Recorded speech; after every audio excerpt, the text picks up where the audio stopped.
You recently said that no one gives an about Islam. No one gives a about him. Even in Dagestan, when he's fighting, the people goes to sleep and they watch his fight in the morning. Is it true? How did you get that information? I know that. You know? I know that from people that lives in Dagestan. You got people on the ground in Dagestan. Yeah. Islam, I don't know if you saw this, has been training with someone that you've trained with. This guy's come 2-3 years in Dagestan. Is this Islam trying to prepare for you already? The last fight that I remember when a Georgian faced a Dagestani guy, it was Merab against their cousin, right? We all know what happened. They don't have to make that mistake to send them there. Maybe they have to go to Georgia and learn some wrestling. You've got a great facility in your house. Should people start spending 2-3 years in the Topuria house and forget? Not specifically in my house. They can go to Georgia. I would like to fight with Islam, that's for sure. I would like to fight him. Fight if they give you like a #1 contender fight. I wouldn't fight for a #1 contender fight. Look, also, it's the most marketable fight. Everybody else is lost to him. He doesn't want to fight me. I don't care. My mindset, it's always the same. I'm always looking to achieve things that no one could. So someone could submit him. I will be the first one to submit him.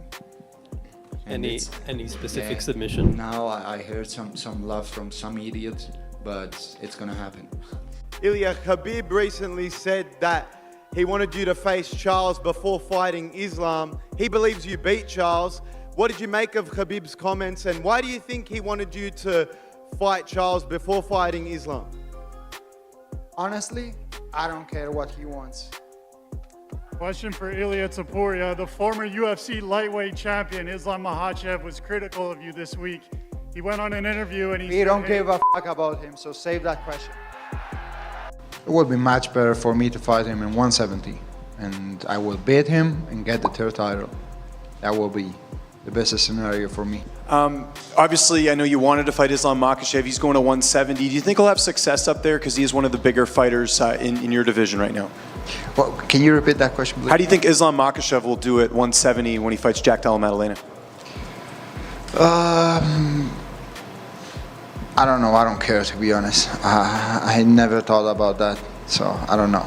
The MMA world is still reeling from the shockwaves of UFC 322, where Islam Makhachev didn't just win, he completely dismantled Jack Della Maddalena after moving up to 170 pounds. Jack finally broke his silence today, and instead of making excuses, he won over fans with pure class, admitting Islam was the better man and promising to rebuild. However, his coach, Ben Vickers, wasn't afraid to be brutally honest, revealing that their game plan of movement and long-range striking completely collapsed the moment the cage door closed. While the camp claims it was an execution failure, fight analysts are baffled by Jack's decision-making, specifically why he kept trying to trip and grapple with a Sambo master every time he managed to get back to his feet. To make matters worse, Islam's team is now taking shots at Jack's jiu-jitsu coach, Craig Jones, claiming that pure jiu-jitsu is dead in modern MMA and that Islam's dominance proves it. With Jack nursing a calf injury and a bruised ego, the lightweight king has officially arrived at welterweight, and he has already set his sights on a legacy fight with the former nightmare of the division, Kamaru Usman. To be Islam, that was the big talk,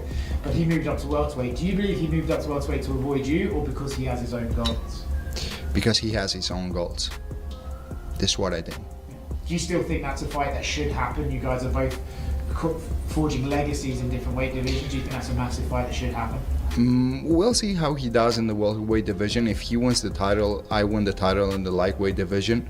Maybe I move up or he comes down to the lightweight division and we have the fight that everyone wants to see. Without Conor McGregor, Khabib doesn't go to the moon. You need that guy. And I think Ilia Topuria and Islam might be that for each other. So while you may not like each other, you may need each other to go to the next level. So I appreciate Conor for helping Khabib achieve the life that he has today. Right after Conor McGregor, he was a global superstar. It even brought religion in there. Islam, like the religion was inspired, man. By Khabib. By Khabib. Because they needed him to go take care of this bad guy that was attacking everything that they stand for. If you know Khabib, he's really committed to his religion. He went and did away with the bad guy that was attacking the Muslim community. #1 pound for pound fighter in the world, Dean Thomas. Guys that he's beaten, he was already, even without the Charles Oliveira win, he was already in the ranking to being one of the best. I would say top 3, top 5 for sure, maybe top 3.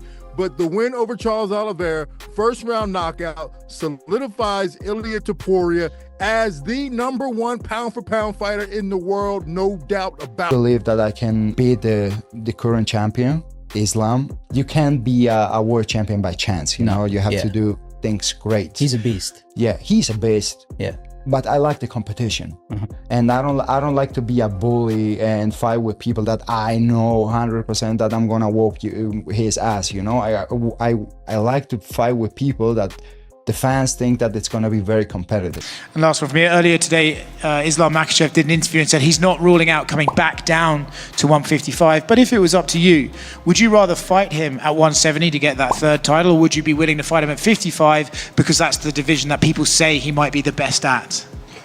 It would be much better for me to fight him in 170, and I will beat him and get the third title. That will be the best scenario for me. I know UFC want to do some big fight in White House. Which fight is gonna be bigger than this? I know he's gonna fight soon. He want to fight in White House, and I also want to be there. If UFC want this fight, we can do this. If I have to cut 155, then I might have to pay for this. Ilia called you out. He said you're like the most boring fighter in the UFC. I'm ready. Who is gonna be next? Amaru, Topuria, you know. Let's do this. I will make it easy. All killers want to take my belts. I don't give it now. Talking MMA about ducking at the moment. John Jones ducking Tom Aspinall, stuff like that. This was meant to be Islam, that was the big talk. But he moved up to welterweight. Do you believe he moved up to welterweight to avoid you, or because he has his own goals? Because he has his own goals. This is what I think. Do you still think that's a fight that should happen? You guys are both forging legacies in different weight divisions. Do you think that's a massive fight that should happen? We'll see how he does in the welterweight division. If he wins the title, I win the title in the lightweight division. Maybe I move up or he comes down to the lightweight division, and we have the fight that everyone wants to see. The Oliveira fight is a massive fight, but the one that's sort of been brewing for years and been brewing in the background is this Paddy Pimblett fight. Do you feel if you were champion that he still needs to win one more before he gets that shot, or are you almost willing to give him that early to have that big grudge match and sort of finish that storyline?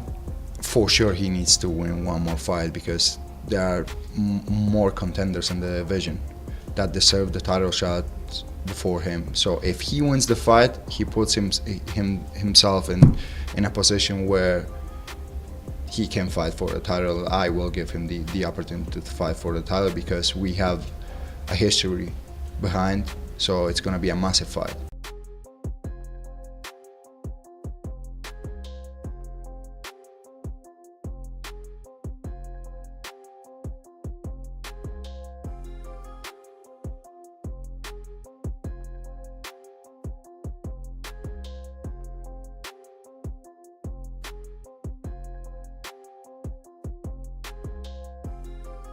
This is guy Ilia Topuria. And Ilia Topuria is one of the absolute best fighters in the world. Everything I have, everything I am, and everything I'm gonna be someday, it comes from him, so.